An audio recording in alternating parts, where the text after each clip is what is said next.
Hello, I'm Marino from Alpha M Image Consulting. Gentlemen, today we're going to start with a little visualization exercise to help you get in the mood and to relax. I'm going to use my sexy voice and not my normal, high-pitched, annoying one. Alright, so please, next, close your eyes.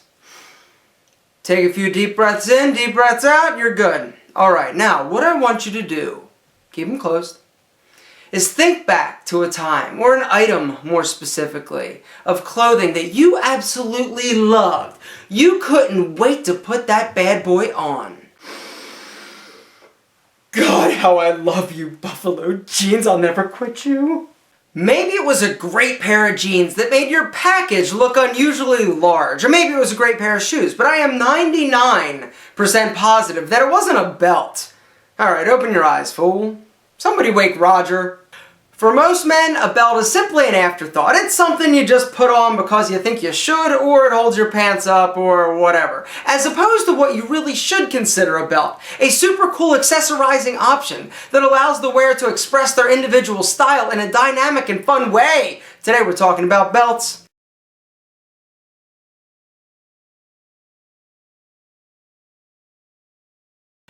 First things first, let's talk about the various styles of belts you have to choose from. And really, we can break them down into two distinct categories. You have dress belts, you have casual belts. But no video on belts would be complete without at least a mention to some other super sweet options, like the studded belt.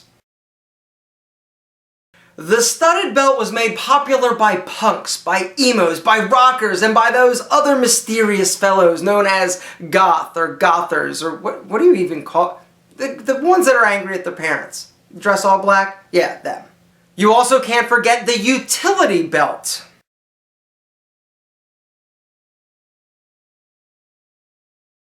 The utility belt is the go-to option for people like cops, construction workers, superheroes, gamers. Really, it's function over fashion, but it is an option. Next up, one of my personal favorites, the fanny pack. Alright, well technically the fanny pack isn't actually a belt, but it is indeed awesome. And the people that wear a fanny pack are even more awesome than the fanny pack itself. Next up, the karate belt. Ha! Were you scared? You would have been a little bit more scared if I was actually wearing my karate belt. Karate belts are great. They come in a lot of different colors. You've got white, yellow, blue, green, purple. Alright, Alpha's not funny. Let's get down to business and talk about belts that you will actually wear. We're going to start with the dress belt. The reason is because it's a lot easier to explain how to actually match it and make it work with your outfit. The dress belt is going to be thinner and more refined looking than a casual belt. The thickness is typically going to be about as wide as your thumb. Any wider than that and you're probably looking at a casual belt. The dress belt also is going to come primarily in two basic colors. You've got black and you've got brown.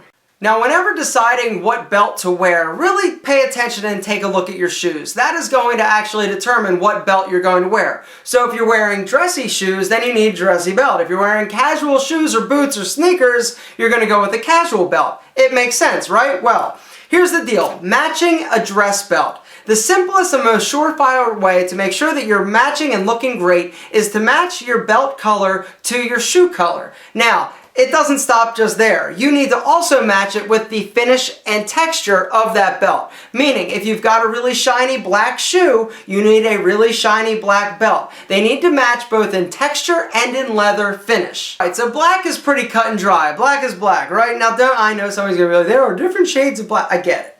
You know what I'm talking about. But not as many shades and colors and hues as there are in brown. So, when you're trying to match that new sassy pair of brown dress shoes, you need to pay attention to how you go about selecting a brown belt to match it. Here's how you do it. What I want you to do is either wear or carry your brown shoes into the store when you're actually picking out a belt. That way, you can match it as close as possible. If you don't see a brown belt right off the bat that matches really close, flip over all the black belts. 9 times out of 10, the black belt, the black dress belts are going to be reversible, and you might have better luck there. But you're saying, Alpha, it's just not 100% perfect. Is that okay? Well, get it as close as possible. But the truth is, because your pants are breaking up visually, the shoe from the belt, your eye has a tough time detecting subtle tone differences. So get as close as possible and you're going to be great.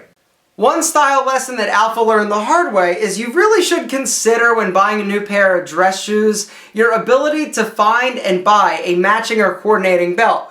I know this because I spent 8 damn months looking for a gray belt. Never found one. And then the other day I was actually in the store and I saw one. 3 years later, it's like, thanks for nothing, Calvin. Anyway, let's talk about the belt buckle. For dress belts, keep it simple, not too overdone, not big brand names, not too ornate. Keep it simple, keep it classic, keep it clean. And remember to match your metals. If you're wearing a gold watch, you should probably get a gold belt buckle on that dress belt. If you're wearing silver bling, then definitely go with silver or a brushed stainless. Not stainless, brushed, you know what I'm talking about, the brush stuff. Now I'm going to attempt to unlock the matching mystery behind casual belts. Now, casual belts, a million different options, a million different variations, but really, you're only going to find leather and fabric or some type of synthetic belt. So you've got leather, you've got fabric, that's it. That makes it a lot easier. Now, a simple rule to follow that I follow usually is when I'm wearing a casual leather shoe, I will use the same rule as I do with dress shoes. I match the leather fabric or the leather color as well as the texture. It keeps it simple. With boots, with driving moccasins, the shoes and the belt still match. And this is a great rule to follow if you're that guy who just really doesn't want to pay that much attention. He's like, yo, just show me what I'm not going to screw up and let me do it. But I've been playing around lately with fun fabric belts, and this is another great option.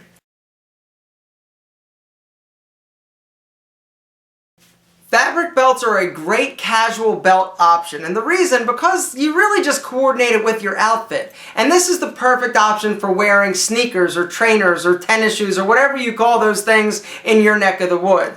So I get the question all the time, Aaron, I got white sneakers, should I wear a white leather belt? I'm like, oh, that's really... White leather belts make me uncomfortable. I don't know why, and I'm sure some of you wear them, some of you love them, some of you have them. What makes me even more uncomfortable than white leather belts are white dress shoes.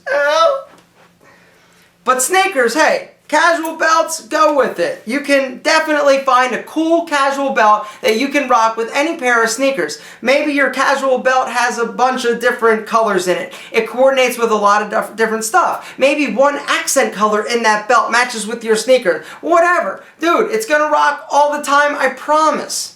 Alright, fabric belts pretty much come in 3 different sizes. You've got small, medium, large. They're going to coordinate or correlate to waist sizes. But for leather belts, you typically will buy one size larger than your pant size. So if you wear a 30-inch waist, you're going to look for a 32-inch belt. If you wear a 32-inch pant, you're going to look for a 34-inch belt. But here's the deal. When trying on a new belt, you need to absolutely take your old belt out of your pants and try it on, thread it through the loops.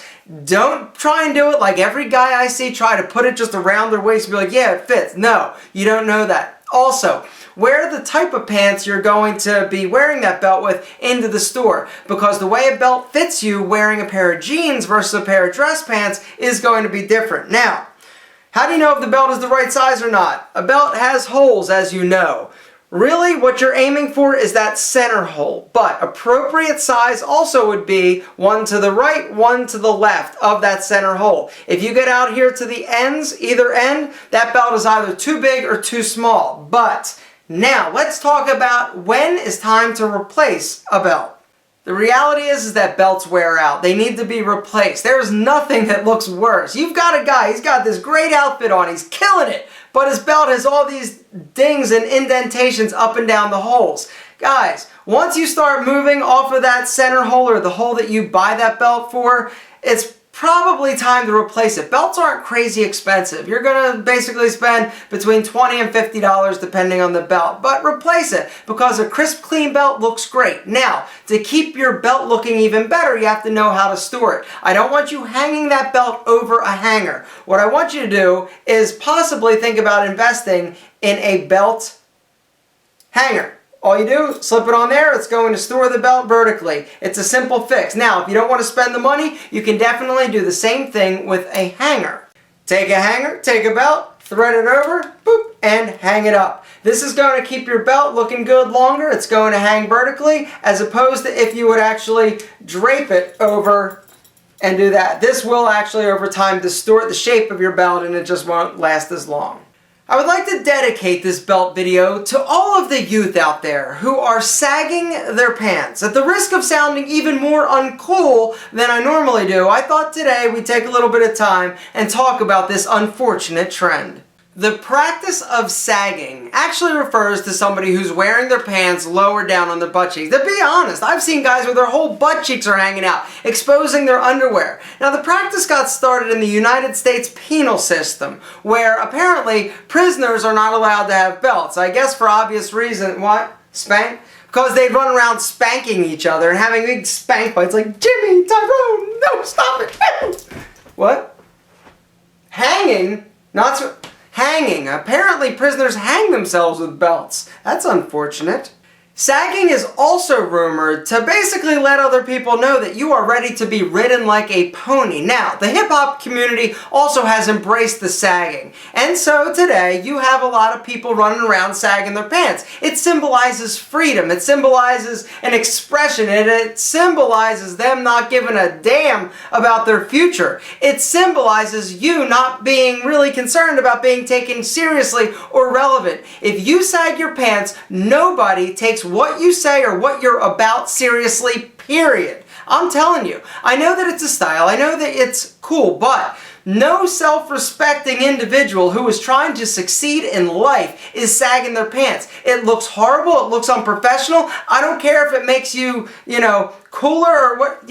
Alpha is the most ghetto of my friends. And Alright, I don't have ghetto friends, and I am pretty ghetto, but in a different way. Guys, if you're currently wearing your pants down below your butt cheeks and you're not actually wearing them up around your waist, you need to reevaluate. Do a serious reevaluation, because I'm telling you, I want the best for you. And the simple act of not taking care of that little thing could have dramatic and drastic effects on the way that you are actually received by others. And I don't want that to happen. So gentlemen, I want the best for you. Wear a belt. Make sure it matches your shoes. If you're doing dress, make sure it matches your outfit in some fun and fashionable way if you're going casual. New belts are a great way to express your individual style while simultaneously elevating your look to a whole nother level. Gentlemen, thanks for watching. I'll talk to you later. And before I go, just so you guys know, if you go to that link below, marino.com, you can sign up for my newsletter. You do realize that on weeks I don't post videos, I send out a video to my email list, right? You know that? No? Well, go to the link and go sign up. Also, if you're there and you're looking for a style system, I have also made other payment options available. So if you don't want to pay for it all at once, you can break it up into 4 easy installments. Guys, it has been a pleasure, and I'll talk to you soon. Bye-bye.